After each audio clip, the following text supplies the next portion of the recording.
Oi, oi, gente! Boa noite, boa noite. Nós tivemos aí um pequeno atrasozinho. Tá começando a nossa mesa, Papo de Mídias no Pong, cinema nos jogos digitais. Um dos nossos convidados ainda está entrando aqui no Skype, né? Tivemos um pequeno probleminha técnico, mas já já ela chega, a Milena Azevedo. E eu já estou aqui com o professor Marcelo Prioste. Antes quero me apresentar, né? Para quem não me conhece, eu sou Érica Azusa, jornalista, professora de comunicação, estou cursando, né, o curso de doutorado na PUC São Paulo em tecnologia da inteligência e design digital e atualmente tenho uma empresa chamada Papo de Mídias, que é um canal de comunicação focado em cultura digital e em educação midiática. Lá a gente desenvolve também conteúdos, né, no Instagram, por podcasts e também no canal do YouTube da Papo de Mídias. Inclusive, a comunidade Pong foi um foco de observação da Papo de Mídias durante a série documental Papo de Economia Criativa, e foi um prazer poder conhecer um pouco mais a comunidade. Este ano, quando a Pong resolveu, né, enfim, já tinha aqui a trilha do GoRN, Clébia conversou comigo e me convidou para poder pensar uma mesa que pudesse abordar mídias e jogos digitais. Eu sou, assim, uma grande entusiasta, né, dos jogos eletrônicos. Eu acredito que é uma área que ainda vai crescer cada vez mais. E com tudo que eu já observei, com pessoas com quem eu já conversei que são do segmento, né, a gente percebe o quanto é uma área que aqui no Rio Grande do Norte está se desenvolvendo com muita força. Então eu fico extremamente honrada, né, pelo convite e poder estar aqui com vocês nesta mesa para trazer essa discussão. Então, quando nós pensamos no tema, eu sugeri o tema para a Clébia, ela achou o máximo e os nomes, né, que estarão aqui com a gente também são pessoas extremamente especialistas neste segmento. Então, eu gostaria de convidar o nosso primeiro palestrante, né? Hoje, gente, eu vou estar aqui na função de mediadora, né? Para quem já me conhece, que está aí na sala, eu sou professora de comunicação, só que eu não atuo, enfim, a minha área de pesquisa não é exatamente cinema e nem jogos digitais. Então, a minha função aqui hoje realmente está mais na condição de moderadora. Quero também aprender bastante aqui com os nossos convidados. Deixa eu só colocar aqui na tela. Bom, vamos chamar então o nosso primeiro convidado, o professor Marcelo Prioste. Vou pedir para a nossa equipe já colocar ele aqui em tela. Boa noite, professor Marcelo. Boa noite, gente. Que bom estar com vocês. Nossa, estou muito contente de estar aqui hoje. Eu aceitei o convite com muito prazer, porque esse tema é muito interessante, né? É um tema muito instigante, é um tema contemporâneo, é um tema assim que gera muita discussão, né? É um tema muito forte, muito intenso, para várias áreas e tal. Então, Muito. a ideia hoje é de conversar sobre ele, assim. Eu vou falar algumas coisas. Eu sou professor na PUC, também na PUC de São Paulo. Eu tenho até, viu, professor, uma breve apresentação sua aqui, tá? Eu quero comentar antes, e aí eu já passo a palavra direto aí para o senhor poder estar trazendo para a gente essa temática, né? Por uma dialética entre cinema e games. Posso Legal. Por comentar favor, aqui? opa, que honra, que honra. Gente, olha só. Inclusive, quem tiver com a gente, já deixa o convite para vocês comentarem no chat, tá? Mandem mensagens. A gente quer saber aí das opiniões de vocês. A gente quer fazer, assim, realmente dessa mesa um papo de mídias. Então, como vai funcionar, né? O professor Marcelo vai falar, vai fazer a apresentação dele por cerca de 15 minutos. Estamos aqui na torcida para a Milena conseguir entrar na sala. E aí, se ela conseguir, ela também vai falar por 15 minutos. E em seguida, a gente vai abrir para poder fazer essa interação. Então, enquanto isso, vocês podem estar discutindo. Já acabei de saber aqui que a Milena já está com a gente. Seja bem-vinda, Milena. Opa, muito obrigada aí, né? Probleminhas de computador aqui, mas eu espero que agora eles tenham estabilizado, senão vai virar Black Mirror e não vai ser muito legal.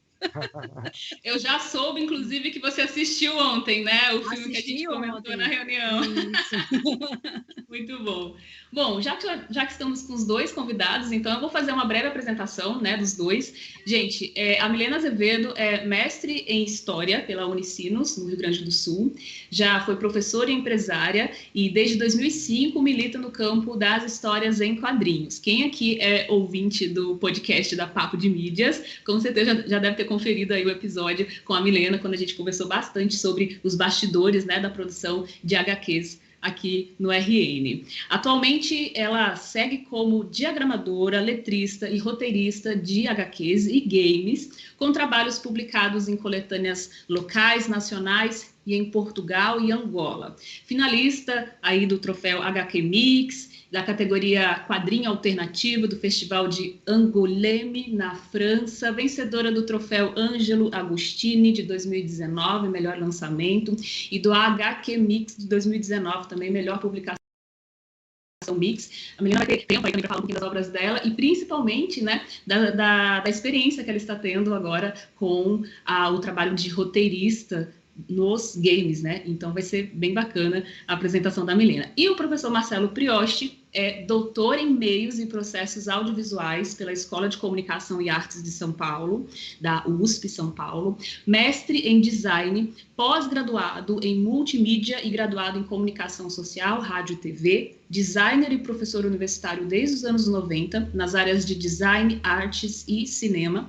Atualmente leciona na PUC São Paulo, no programa de estudos pós-graduados em Tecnologias da Inteligência e Design Digital, o TID, e nos cursos de graduação em Design e Comunicação em Multimeios. Foi através, né, das aulas da PUC que eu conheci o professor Marcelo, e aí quando eu conversei com a Clébia, realmente eu vi que daria para a gente juntar, né, esses dois talentos para a gente entender, conversar um pouco mais sobre esse momento que nós estamos vivendo, né, que é um momento que existem aí os games que viram filmes, filmes que viram games, né, então a gente vai falar um pouco sobre essa influência dos videogames na produção cultural contemporânea, como representação, narrativas e experiências. Sejam muito bem-vindos. Já falei para vocês participarem pelo chat, vou deixar aqui o convite novamente. E agora eu vou passar a palavra para um dos nossos palestrantes, né? Eu estou vendo aqui que a apresentação do professor Marcelo já está aberta, então vamos passar então a palavra para você, professor. Muito obrigada, viu, pela sua presença.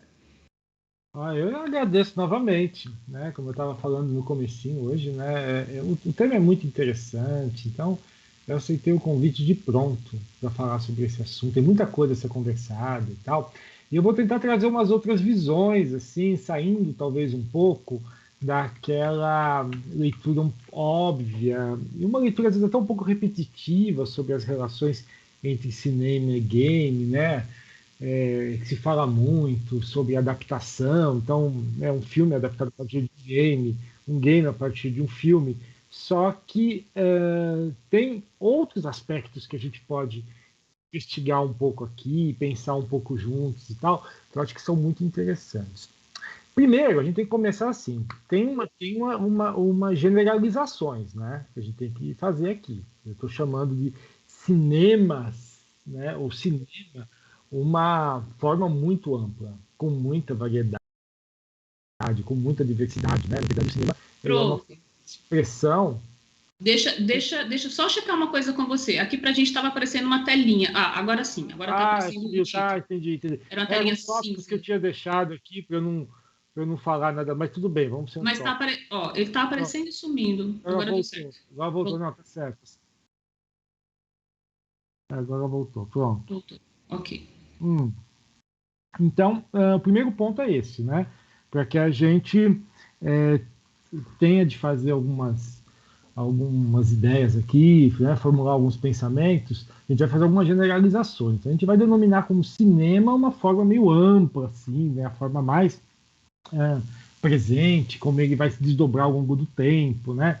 Uma forma de linguagem mesmo, né? Como ela vai aparecer nos filmes propriamente dito, como ela vai aparecer nas séries, como vai aparecer nos programas de TV. Então a gente está chamando aqui de cinema uma forma de linguagem muito ampla, né? Para a gente poder conversar sobre ela. Da mesma maneira que os games, né? Os games todo mundo sabe que game é uma coisa também com uma diversidade incrível, né? Nas suas formas, nas suas maneiras de se apresentar, né? Aí a gente tem uma variedade muito grande, né? A ideia de game é uma forma muito genérica, mas nós vamos ter que adotar um pouco essas terminologias aqui para ficar mais fácil, né? Porque senão a gente começa a entrar em muitos detalhes, muitas nuances e acaba perdendo as questões centrais. Então, eu acho que o primeiro ponto fundamental, assim, é que essa interlocução, essa conversa, esse diálogo entre games e cinema, ele está desde o começo do processo, desde o começo em que as coisas acontecem. E por isso que eu escrevi aqui, uma dialética entre cinema e games. O que é dialética? É a ideia de diálogo, de troca, de uma coisa que interfere na outra. Tá? Se a gente pensar o cinema como uma forma, né, que começa como uma forma de... Tem uma forma científica bem no comecinho, né, quando eles usavam a câmera para filmar os fenômenos, né, da natureza e tal, mas logo em seguida o cinema se assume como forma de entretenimento, né, uma forma de entretenimento bem popular, né, tecnológica. Esse é o ponto importante. É uma forma tecnológica, né? Ou seja, o cinema ele é fruto de uma sociedade industrial, né? Uma sociedade que lida com tecnologia. Então não existe um filme mais tecnológico e um filme menos tecnológico. O filme é fruto, qualquer filme, qualquer material, mesmo que seja de baixo orçamento, né? Ele é uma produção tecnológica, né? Ele está subsidiado pela tecnologia desde a sua origem. Isso explica porque, ao longo de décadas, né? Porque eu estou falando para vocês coisas que vêm lá do final do século XIX. Ao longo de décadas, ele vai se reinventando, né? O cinema funciona como uma espécie de uma esponja, né? Que vai absorvendo as outras formas e se reconfigurando dentro delas, né? Se a gente pensar, por exemplo, hoje em dia nos sistemas de streaming, né? Todas essas plataformas que tem por aí, a gente vai ver que a base de sustentação dela está ligada ao cinema na sua origem, que se retransformou, né? Que se reconfigurou para que ele fosse... ele transcorresse hoje, né, no nosso meio, no nosso cotidiano. Então, primeiro ponto, o cinema como uma invenção tecnológica, né? Aí a gente vai ter os games. Os games têm uma trajetória também muito curiosa, porque o game ele está antes da tecnologia, né? O game está ligado ao conceito do lúdico, né? Que é uma coisa que está na essência daquilo que a gente considera como humano. Óbvio que a gente pode até imaginar e ver no mundo animal e tal, a brincadeira, o jogo também está presente, mas que para o ser humano ele tem uma importância fundamental, isso a gente sabe, né? O game, o jogo, ele é uma forma de sociabilidade, porque ele é de uma maneira às vezes explícita ou às vezes mais sutil, mas ele é uma mimesis, que a gente diz, né? Uma mimesis de algum processo humano. Às vezes alguma atividade humana, objetiva, às vezes alguma coisa subjetiva. Então, quando você pega um jogo bem experimental, que tem uma interface assim, bem inusitada e tal, você pode pensar, bom, isso aqui não tem nada de experiência, ele não está fazendo mimes, ele não está repetindo a experiência. Talvez esteja, só que não uma experiência objetiva, mas uma experiência mais subjetiva, do campo do sonho, da imaginação. Então, os jogos, eles são grandes espaços de sociabilidade e de experimentação. Por quê? Eles também transcorrem em regras. Tá? Um jogo ser um jogo, ele tem que ter regra. Isso é quase universal no mundo dos jogos. Né? Um jogo sem regras, ele começa a ficar... a sair, talvez, um pouco do campo daquilo que a gente entende como um jogo. Né? Com o passar dos anos, foi acontecendo um acoplamento entre esse universo dos jogos e esse universo da tecnologia. Primeiro, a tecnologia eletrônica. Né? Então, os primeiros jogos eram de fundamentação eletrônica não digital. Né? Depois, a gente vai adentrando no universo digital. Então, a gente poderia dizer assim que o mundo dos games sofreu alguns impactos. Tá? O primeiro impacto eu vou tentar falar em uma ordem assim, mas só para a gente pensar um pouco, talvez. Mas o primeiro impacto é essa relação com a tecnologia, né? Quando começa a ideia de você construir jogos tecnológicos, tá? Isso é o primeiro impacto. O segundo impacto importante é a entrada das formas narrativas para dentro dos games. É quando entra, por exemplo, o universo do RPG, que já era uma forma de game, já era uma forma de jogo, né? Só que não tecnológico. Ele vai entrar para esse universo. Né? Uma outra coisa que vai acontecer é quando o game começa a ir para o ambiente digital, e aí é um salto tecnológico mais avançado ainda, nos computadores, né? A gente tem que partir do pressuposto que o celular é um computador, né? Obviamente. E aí o grande salto, talvez o mais recente, que está gerando hoje em dia muitos frutos, né? É quando os games vão circular pelo meio de redes, né? Os games nas redes. E aí você começa a construir plataformas imensas, né? De games sustentados a partir do princípio de rede. Não, não, tô não, tô não. Tá, ainda não, tá? Tô só fazendo a introdução, tá? Isso aqui é só a introdução, é muitas coisas. Então, agora eu passei no slide, agora eu passei. Então, isso aqui é interessante para a gente notar. Aqui é uma imagem bem do comecinho, no final do século XIX ainda, de um sujeito mexendo num cinetoscópio. O cinetoscópio é uma máquina pré-cinema. Por quê? Ela não é ainda como a gente vai conhecer o cinema, os filmes e tal, mas ela já tem uma série de características que estão relacionadas àquilo que a gente entende como cinema ou audiovisual. Porque ele está vendo aqui uma sequência de imagens em movimento. Isso era pago. Era barato, era bem barato, era uma moedinha. Ele punha a moedinha lá e comprava uma ficha, punha a ficha na máquina e ele via imagens em movimento. Aí ele punha o fone de ouvido, aí tá vendo? Ele tá com o fone de ouvido e ele ouvia um som e rodava junto com aquelas imagens em movimento.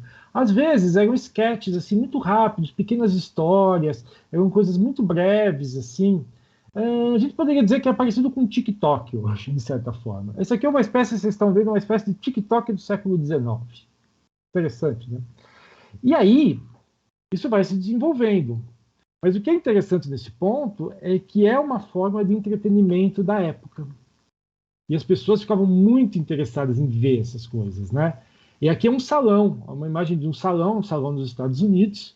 É um salão que a imagem aqui não está muito boa, né? Uma foto muito antiga e tal, mas dá para ter uma ideia. Várias dessas máquinas, uma ao lado da outra, e as pessoas iam lá assistir coisas.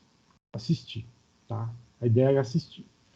Eu gosto dessas imagens, e aqui tem uma imagem que está com uma qualidade bem melhor, é mais uma dessas casas, né? Uma casa na Inglaterra, e a gente vai ver que ela é muito parecida com aquilo, talvez o pessoal mais velho se lembre, né? Com os fliperamas, ou que é um pouco mais, né, mais novo, vai lembrar um pouco das lan houses, talvez, né?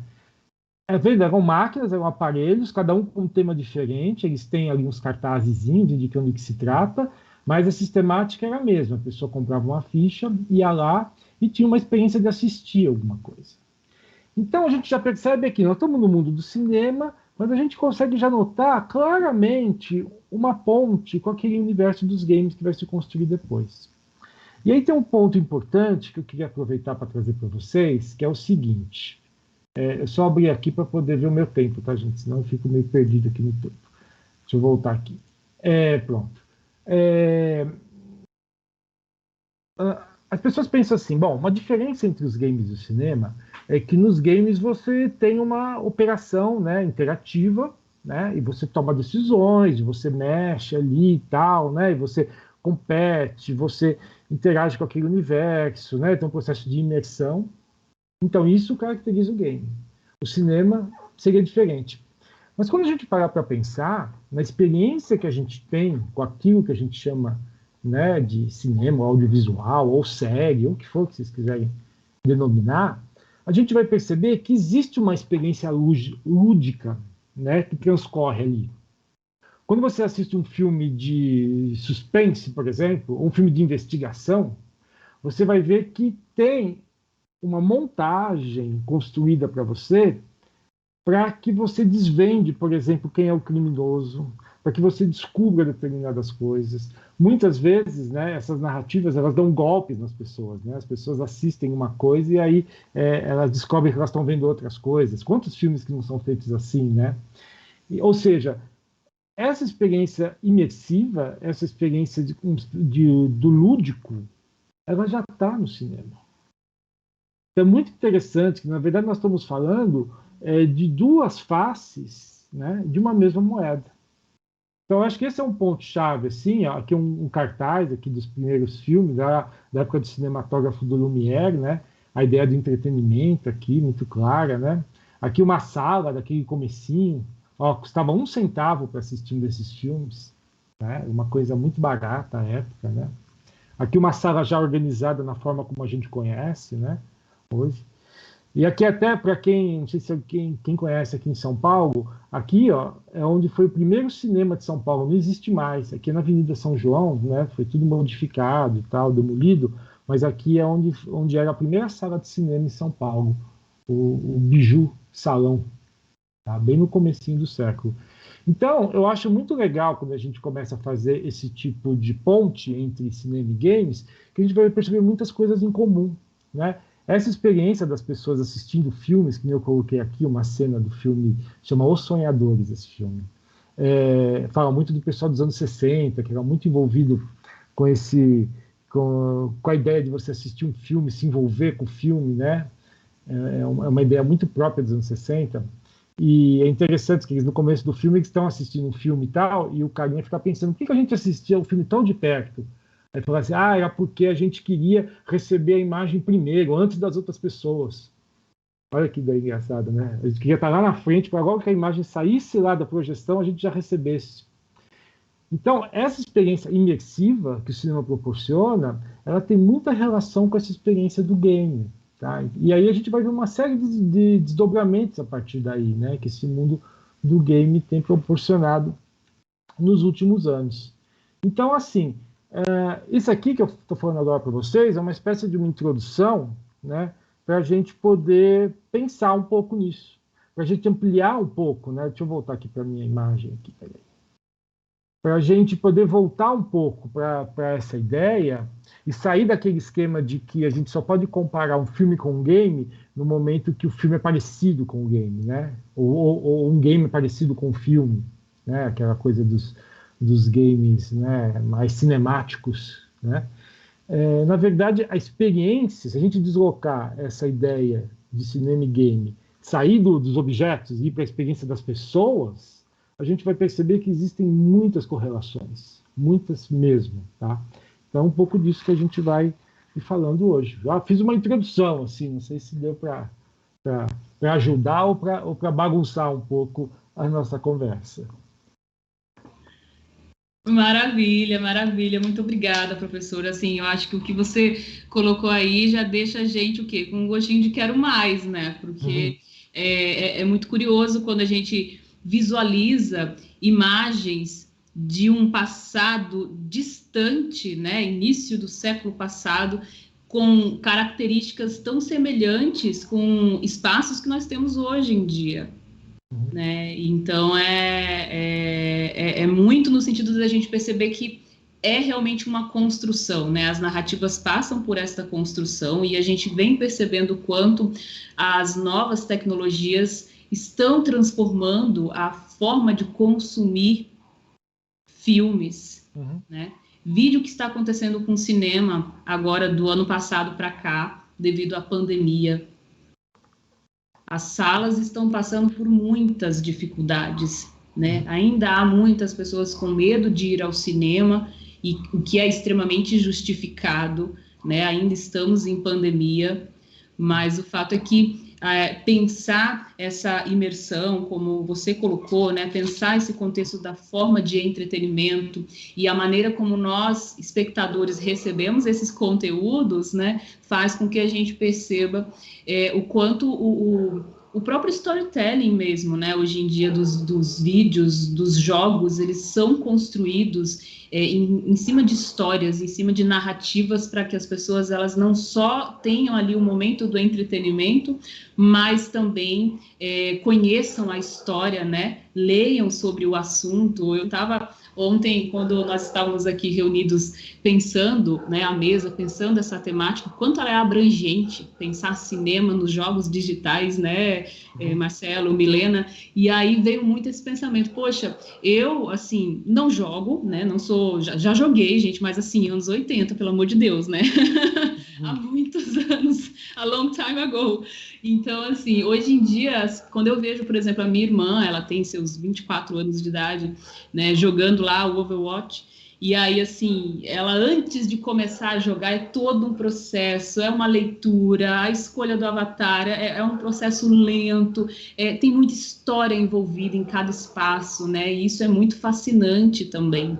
E outro ponto que eu comento, até antes de passar a palavra para a Milena, é o fato de que esse ano, por exemplo, a indústria de games mundial teve o seu primeiro Oscar, né? Que foi um documentário, inclusive, que eu conheci em uma das aulas, né, professor Marcelo? O professor Marcelo tinha sugerido esse filme, esse curta-metragem, né, chamado Colette, que é um curta que foi lançado dentro de um jogo. Eu anotei o nome do jogo, gente, deixa eu olhar para dizer certinho, tá? É o Medal of Honor, Above and Beyond. Esse curta foi lançado dentro desse jogo e as pessoas poderiam assistir rodando através do óculos, né, o equipamento de realidade virtual. E foi o curta vencedor do Oscar deste ano. Estou com um slide dele aqui, Então, nesse slide dá para põe ver. aí para a gente ver. Só para ver a cara do slide. Porque é interessante, é uma coisa curiosa. Quem quiser assistir, ele está no YouTube, está gratuitamente no YouTube. E eu fui assistir ontem, viu? Eu vi. Que legal, Milena, que legal. Eu não conhecia essa história, achei extremamente tocante, né? Caramba. É bem incrível. A ideia é só fazendo uma intervenção, desculpa, mas a Claro, ideia era que eles queriam fazer com que. Porque a gente sabe, né? O mundo inteiro hoje em dia está sofrendo com uma coisa muito, muito ruim, assim, né? É uma visão assim da realidade muito distorcida, uma forma muito desumana de ver as coisas. E é importante mostrar para as gerações mais novas coisas como, por exemplo, o que foi o nazismo. Isso. Né? Porque, né, muita gente se esqueceu, não sei o que aconteceu. E aí esse curta-metragem ele serve um pouco para isso, porque ele roda dentro de um game que é um game de guerra. Então é justamente para mostrar para aquele público que está habituado àquele universo essa dimensão a partir do documentário a história da Colette, que ela foi da resistência francesa contra os nazistas e tal, perdeu um irmão. Então o filme mostra isso, né? É bem legal. E é bem forte também. Quem for assistir, vai preparado, porque é emocionante e, ao mesmo tempo, tocante, né? Se a gente, para quem gosta, por exemplo, das histórias da Segunda Guerra, assim, você volta lá no passado e o que eles mostram ali, né? A gente já tendo a consciência que é baseado em fatos reais, é bem tocante, realmente. O senhor acredita que esse movimento, assim, né, de lançamento de vídeos, de filmes dentro dos jogos, pode se tornar uma tendência? Parece que está indo nessa direção, né? A gente tem essas plataformas grandes, Fortnite, Free Fire, Roblox e mais um monte de outras aí, em que elas são mídias, né? Elas são mídias. Há shows sendo feitos nelas e tal. E no caso, como esse exemplo aí que você falou, num outro game, mas você tem a ideia do game como uma espécie de um veículo de audiovisual também, você assistir coisas também, né? Então isso está muito forte. Ao longo dessa semana, uma coisa muito recente, né, se discutiu muito uma coisa que o Facebook vai lançar nos próximos dias, né, que eles chamam de metaverso, que se você for ver em termos assim operacionais, pelo que eles comentaram e tal, seria uma ideia dessas, uma grande plataforma, né, em que tudo transcorreria dentro dela. Então eu acho que é um pouco essa direção. Agora sim, é muito difícil fazer essas previsões, né, essas coisas vão vingar ou não e tal, porque tem muitas variáveis no meio e tal, mas o caminho é um pouco esse, e é a partir dos games. Os games que deram essa dica desse universo que poderia ser desenhado dentro do computador e as pessoas interagindo dentro dele. Então, sem dúvida. Só me permita aqui Claro, pode falar. Milena, inclusive assim, eu já vou passar a palavra para você, tá? Você já pode responder e já pode ir para a sua apresentação. Beleza. Então, deixa eu dar o boa noite aqui, propriamente dito, direitinho, né? Porque eu cheguei meio chegando, já que a gente estava falando, aí eu caí aqui, o computador deu a louca. E assim, adorei. O professor disse que foi só uma introdução, né? Mas introdução bem encorpada, professor Marcelo, e assim, quando a gente pensa o início do cinema, né? Já com os Lumière, já com o cinematógrafo mesmo, ele foi já imersivo, porque quando eles exibiram, né, o trem chegando na estação, as pessoas que estavam vendo correram, porque achavam que o trem mesmo estava passando ali e ia bater neles. Então, foi um desespero, né? Então, a primeira grande experiência assim, de projeção com cinematógrafo já é uma experiência completamente imersiva, né? E aí, pessoal, na minha fala agora, eu gostaria de me prender um pouquinho à questão do roteiro, né? Já que eu sou roteirista de quadrinhos há 16 anos, eu era professora de história, eu troquei a história com H maiúsculo pelas histórias em quadrinhos, e aí não deixei de fazer pesquisa, né? Óbvio, porque para todo roteiro a gente precisa fazer pesquisa, quanto mais pesquisa, melhor. E, assim, eu tive uma experiência anterior com roteiro, eu já fiz, o que eu mais faço, claro, é roteiro para quadrinhos, mas eu tenho experiência de roteiro para cinema, de um longa e de um curta, que infelizmente não foram filmados, né? E antes de chegar no ano passado, que eu realmente escrevi o roteiro de um game, eu tenho uma experiência anterior, onde a gente fez várias reuniões, várias pesquisas, fizemos uma história gigantesca, que aí o prólogo a gente resolveu fazer em forma de quadrinhos, porque a história era muito longa e a gente não tinha verba para fazer cutscene, né? Então, e para ficar aquele texto todo ali, maçante, para o jogador ler, para se inteirar do que estava acontecendo, ia ser meio chato. Aí a gente pensou em fazer um quadrinho de 32 páginas, aí eu escrevi o roteiro, e o quadrinho terminava onde o jogo iria começar, sabe? Só que muitas coisas aconteceram, o projeto não foi para frente, e esse eu fiquei só no argumento, não escrevi o roteiro. Mas o ano passado, o pessoal do Estúdio Kraken me chamou para a gente desenvolver One for Sorrow, que é um jogo que se passa aqui em Natal, é um jogo policial, de detetive. Eu acho que vai ser point and click, tá? No formato do point and click. E o assassino, são 3 vítimas, com 7 suspeitos, né? E o assassino, a cada vítima, que vai acontecer num local, assim, importante aqui da nossa cidade, né? Natal, o assassino ele vai deixar uma citação de Edgar Allan Poe, certo? Então, eu tive que me debruçar na obra do Edgar Allan Poe para puxar uma citação que contextualizasse com aquele assassinato específico, né? Mas antes de falar do roteiro de game em si, eu queria só que a gente voltasse um pouquinho no passado, viu, Érica, para os jogos que você jogou do Atari, né? Que eu não sei se você vai lembrar. Ô, Milena, não entrega, Milena. Poxa vida! Mas eu sou mais velha do que você, viu? Olha, eu joguei Atari junto com o TK2000, gente. Saí. Quem jogou o TK2000 sabe que era só a gente queria muito jogar, porque era com a televisão, era como se o computador era como se fosse um teclado, tá? E a fita o jogo era uma fita cassete. Aí você ligava, acoplava o gravador, né? O reprodutor lá o gravadorzinho lá, e para a imagem aparecer na tela, tem que ficar, ó, tone, balance, tone, até conseguir chegar, passava muito tempo, sabe? Esse então, assim, não conheço não, hein? Esse não é do meu tempo não, hein? Acho que você não conhece. É do meu. Conhece, né? Então, assim... Mas, Milena, é o que eu sempre falo, sabe? Eu até queria aprender esses atuais, mas me falta tempo. Porque, quer dizer, você é um caminho sem volta, viu? Se você entrar, você vai gostar.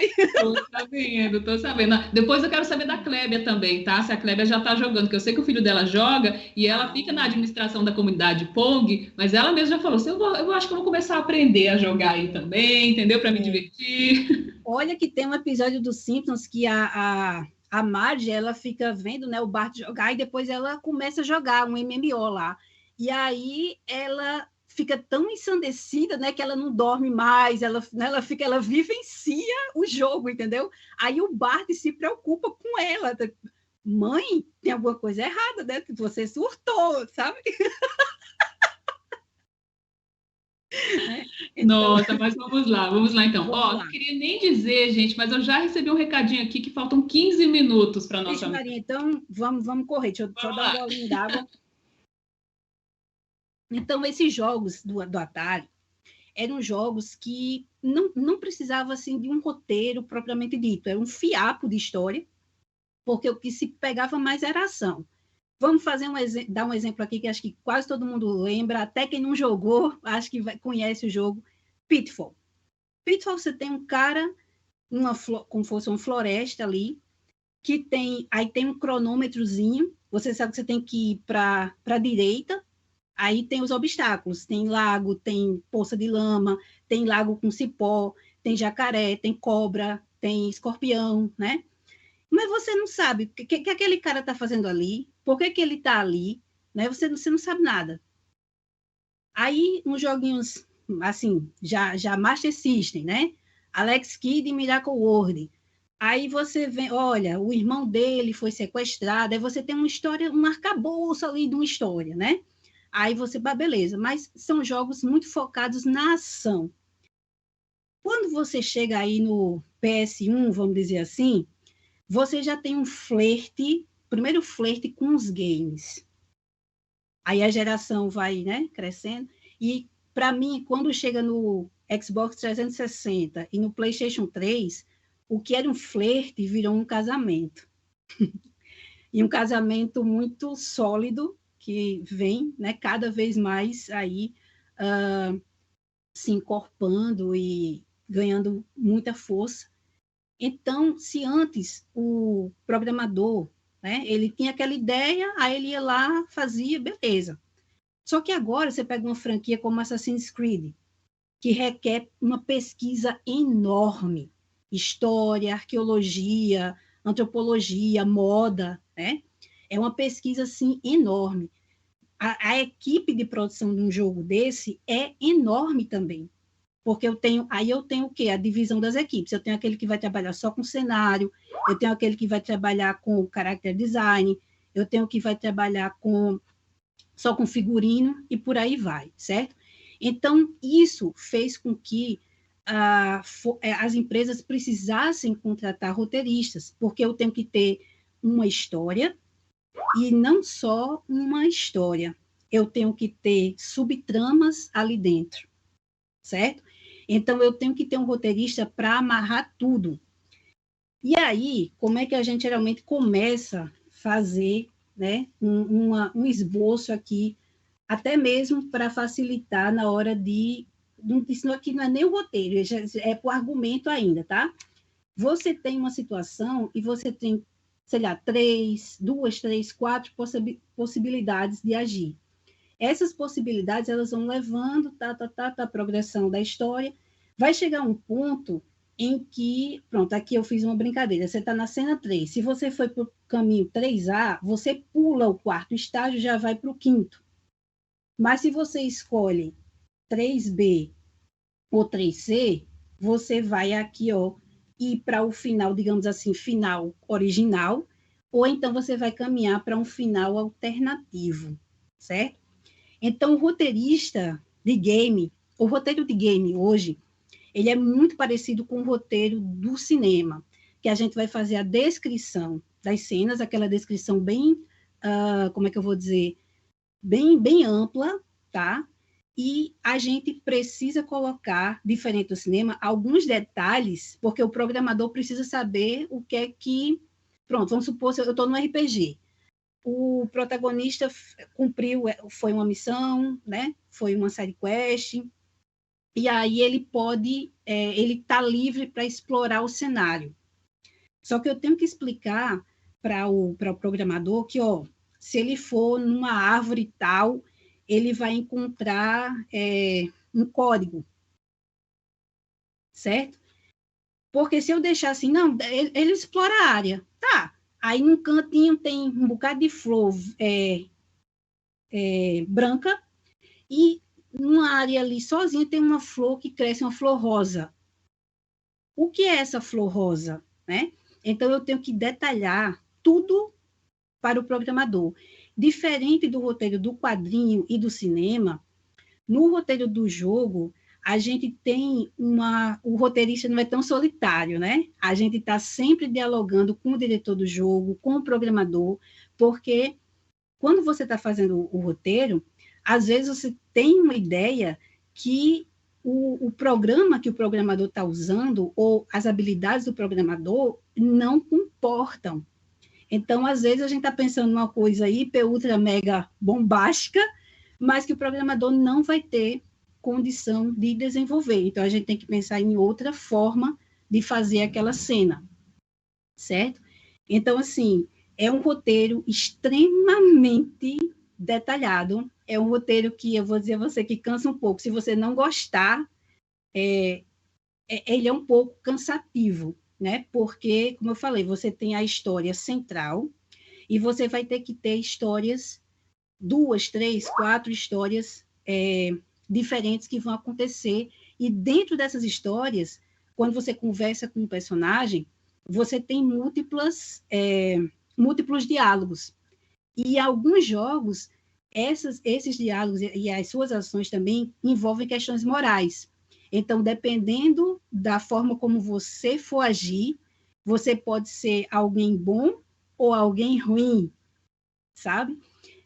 Outra coisa também que a gente tem que indicar é som, assim, aqui vai acontecer, é som mesmo da natureza, aqui é som de um animal, de um inimigo que está chegando, né? Então, eu tenho sons indicativos, aqui entra uma trilha sonora, entendeu? Então, tudo isso a gente especifica no roteiro, certo? E como o tempo está passando aí bem rápido, né? Eu vou indicar para o pessoal que estiver vendo aqui a gente e quiser trabalhar com roteiro para game, esse livro aqui, gente, ó, é muito bom, certo? Video Game Writing, que é do Maurice Suckling e do Marek Walton. Esse livro aqui eu ainda não tenho no Brasil, livros de roteiro para games não, infelizmente não tem no Brasil, tem que saber inglês para poder ler, tá? E esse aqui eu acho muito bacana porque ele fala de narrativa e ele também fala, aí tem vários desses esqueminhas, das estruturas, como você pensa na estrutura da história, como você pensa na estrutura dos diálogos, porque você pode se perder também, né, com os múltiplos diálogos, e ele também vai ensinar você como apresentar um argumento para uma empresa, para o diretor do jogo, para o programador, né? Então, ele diz, faz o argumento já dividido em atos, coloca gameplay, entendeu? Porque, assim, vamos supor, né, cena 1, que é o começo de tudo, aí se tiver uma cutscene normal, né? Só que é um curto animado dentro do jogo. É uma cutscene interativa. Então, para a cutscene prosseguir, o jogador vai ter que fazer algum movimento no joystick, ou para frente, ou ele pode olhar para os lados, tá?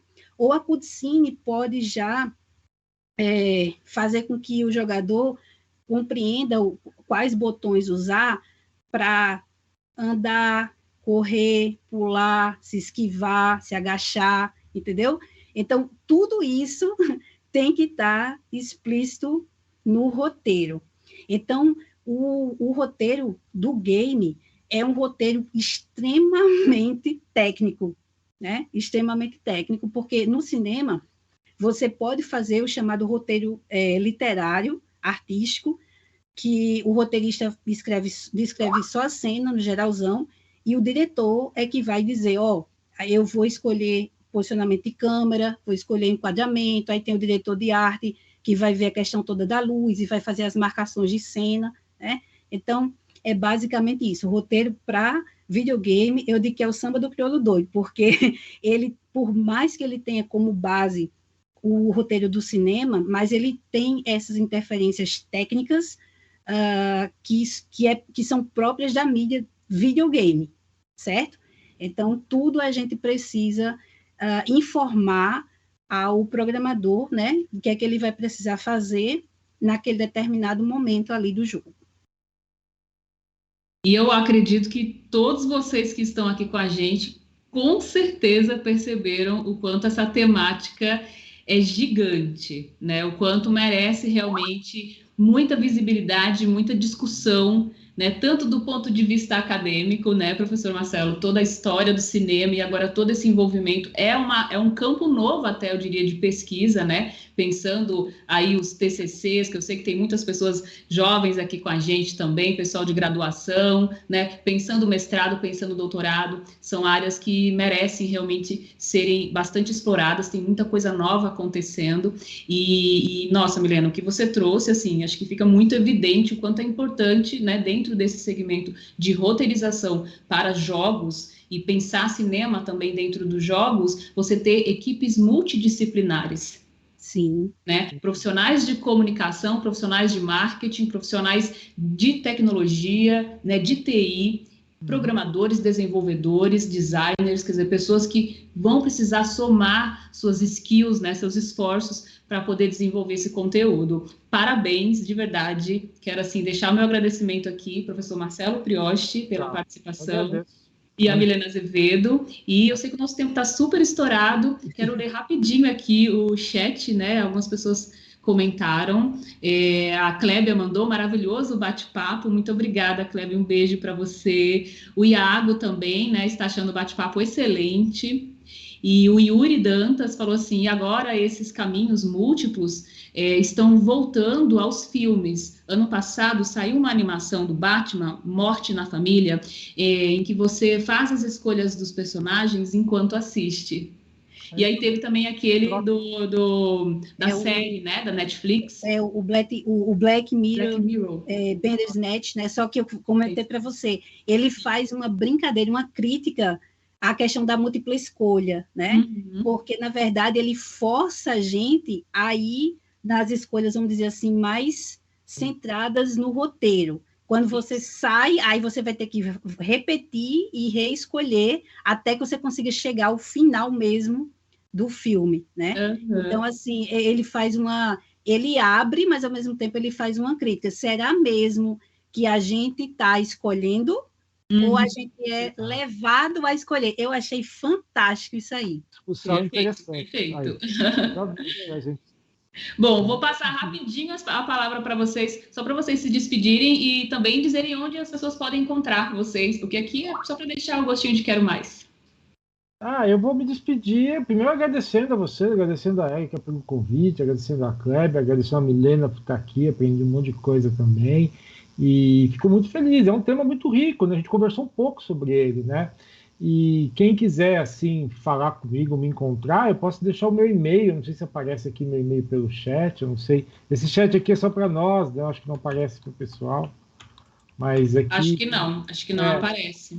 Mas pode colocar aí, que a Tatiana está aqui com a gente, coloca lá. Vou botar aí para a gente divulgar. Esse é o meu e-mail, quem quiser conversar sobre essas coisas, né? E quem quiser estudar isso numa graduação, numa pós-graduação também, lá na PUC, lá vai ser muito bem-vindo, na PUC em São Paulo. Obrigado muito pela oportunidade. Muito obrigada, professor. E você, Milena, onde as pessoas podem te encontrar, conhecer mais o seu trabalho? Bom, agradeço também o convite, viu, Érica, e também conhecer, né, o professor Marcelo, Clébia também, aí, que eu sei que lá no LinkedIn ela está sempre, né, postando tudo das atividades do Pong e tal. E, assim, onde vocês podem me encontrar com maior frequência é no Twitter, né, @Milena Azevedo, ou quem quiser mandar algum e-mail para mim com alguma pergunta, alguma coisa, eu coloquei aí também, m.galáctica@hotmail.com. E para quem quiser comprar alguns dos meus quadrinhos, tem a minha lojinha virtual, que é lojinhadamilena.lojaintegrada.com.br. E estou com vários trabalhos aí, viu? Recebi um convite essa semana aqui, hoje já teve a primeira reunião, assim, que é um trabalho, assim, né, de nível nacional.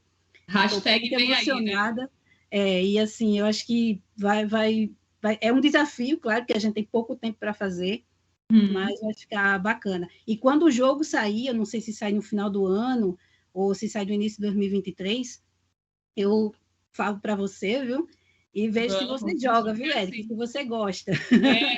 Vamos divulgar. Inclusive, assim, gente, eu já deixo aqui publicamente, né, o convite para o professor Marcelo, para a Milena novamente, para a gente fazer um podcast, Papo de Mídias, com esse foco, e aí a gente vai poder continuar esse debate no podcast. Professor Marcelo, Milena, muito obrigada. E, gente, quem quiser me encontrar nas redes sociais, eu estou no Instagram, @ericazuza, Erica com K, Z-U-Z-A, e no @Papo de Mídias. Deixar aqui meu agradecimento à equipe, que atendeu super bem a gente aqui, né? O Iago, o Pedro, a Clébia e todos. Deixa eu só olhar se tem mais coisinhas aqui no chat. Agradecer também a Tatiane, que está na coordenação de palco, né? O participante Eric da Silva comentou aqui o Bandersnatch, é isso, né? Acho que ele estava lembrando o filme.